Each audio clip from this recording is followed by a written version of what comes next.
নমস্কার। Today story সেলেবাড্ডা এবং today story সেলেবাড্ডায় আজকে একটা বাড়িতে আমরা রয়েছি, সেটা হচ্ছে মেস বাড়ি। আজকে এই মুহূর্তে আমরা আছি মেস বাড়ির ডিরেক্টর দীপান্বিতা সেনগুপ্তর সঙ্গে। দীপান্বিতা, এখনের যুগে আমরা যেটা দেখছি যে আর্টিস্ট সিলেকশনের জন্য যে কার কত ফলোয়ার, কার কি কত জনপ্রিয় সোশ্যাল মিডিয়াতে, তো এইটা পরিমাপটা যেটা এখনের, সেটা কতটা তোমার মতে ঠিক?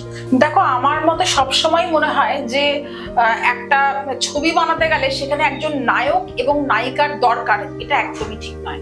কারণ আমাদের ছোটবেলায় আমাদের নায়ক ছিল আমাদের বাবা। তারা কিন্তু সবাই সুপুরুষ ছিল না, সবাই কিন্তু বড় বড় মাসেলও তাদের ছিল না, সিক্স প্যাকও ছিল না। তাই পর্দাতে যখন আমি কাউকে নায়ক করব, তার থেকে যাওয়াটা খুব দরকার মানুষের মনে। যখন আমি ছবিটা বন্ধ করব, যখন আমার দর্শক গিয়ে রাত্রেবেলায় ঘুমাবে, তখনও সেই মানুষটির উপস্থিতি তার জীবনে খুব দরকার, প্রভাব দরকার। তাই নায়ক কালো হোক, দাঁতুচু হোক, মাথায় টাক হোক, তবু সে নায়ক। এইটা বানানোই তো ডিরেক্টরের কাজ। খেয়ালিদি, দেবদূতদা, এই দুজনের সঙ্গে কাজ করে কেমন লাগলো অবশ্যই যদি আমাদের দর্শকদের একটু বলো। যখন আমরা টিভির সাথে পরিচিত হই, তখন তো খেয়ালি দস্তিদারের নামটা প্রথম দিকে বেশ মোটা খরপে যেত, 13 পার্বণ। তো তখন তো আর ভাবিনি যে আমি বড় হয়ে কাজ করতে পারি এবং এই সমস্ত মানুষদেরকে এত কাছ থেকে দেখবো, সবচেয়ে বড় কথা। এবং তারা আমাকে যে নাম ধরে তুই বলে আমার গায়ে হাত দিয়ে ডাকবে, এগুলো সত্যি একটা আশাতীত ব্যাপার। কাজের ক্ষেত্রে বলে না যে এক ছাদের তলায় বাস না করলে তার চরিত্র জানা যায় না। তো এখানে আমাদের শুটিং ফ্লোরটাও ঠিক সেরকম জায়গা। আগে যে যতই মিষ্টি ব্যবহার করুক, যত ভালোভাবেই রেমুনারেশনের বাজেট ঠিকঠাক হয়ে যাক, কিন্তু ফ্লোর একটা একদম বিশাল বড় একটা রসায়নগার। তো সেই জায়গায় গিয়ে মাথা ঠান্ডা রাখাটা ডিরেক্টরের একটা খুব বড় ক্রাইটেরিয়ার মধ্যে পড়ে, তবেই কিন্তু সিনেমাটা শান্তিপূর্ণভাবে শেষ হবে। সেই জায়গায় দিদি আমাকে এত হেল্প করেছে এবং দিদি, আমি বারবার ওর জন্য সবসময় প্রতিটা ইন্টারভিউতে বলছি, দিদি একজন মানুষ হিসেবে এত ভালো, তার থেকে আমি এত শিখেছি। এত ওপর তলাতে থাকার পরেও যে নিচটা পরিষ্কার দেখা যায়, এটা কিন্তু দিদিকে দেখে শিখলাম। আমার কাস্ট এখন কত ফলোয়ার তার আছে এই মুহূর্তে ইনস্টাগ্রাম কি ফেসবুকে, আমার কাছে কোনো মানে রাখে না।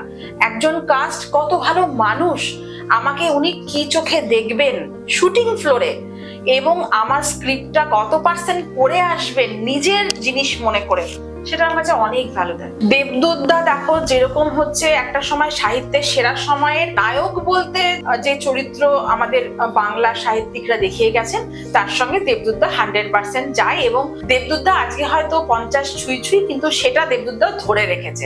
তো দেবদূতদা খুব নায়কোচিত তার ইয়ে, কিন্তু দেবদূতদা ব্যবহার হচ্ছে শুরুর দিন থেকে আমাকে বোন করে স্ক্রিপ্ট পড়া এবং রীতিমতো ধমকানো, সবকিছুই করেছে। আর দেবদূতদাকে জন্য খালি শুটিং ফ্লোরেও যে দেবদূতদাকে নিয়ে কাজ করতে গিয়েও যে না এটা আমি করবো না, এই ড্রেসটা আমি পরবো না, আমার তো তুই সব মিড শট নিবি, তাহলে আমি বারমুডা ছেড়ে প্যান্ট কেন পরবো, এটার সময় দেবদূতদার সঙ্গে আমার ভালোই তর্কাতর্কি হয়েছে। তো মনে হচ্ছে কি একদম নিজের দাদা, এদেরকে আমার মনে হয়নি যে কোথাও একটা আমি রেমুনারেশন দিয়ে এদেরকে এনেছি, এইটুকুই আমি এদেরকে বলতে পারি, এটা মনে হয়নি। বিশ্বনাথদার number of cinema, number of acting দেবদূতদা বা খেয়ালিদির থেকে অনেক বেশি, অনেক বেশি, অনেক বেশি ছবিতে আমরা একটা সময় কমেডিয়ান ভাবতে বিশ্বনাথ বসু ছাড়া ভাবতে পারতাম না।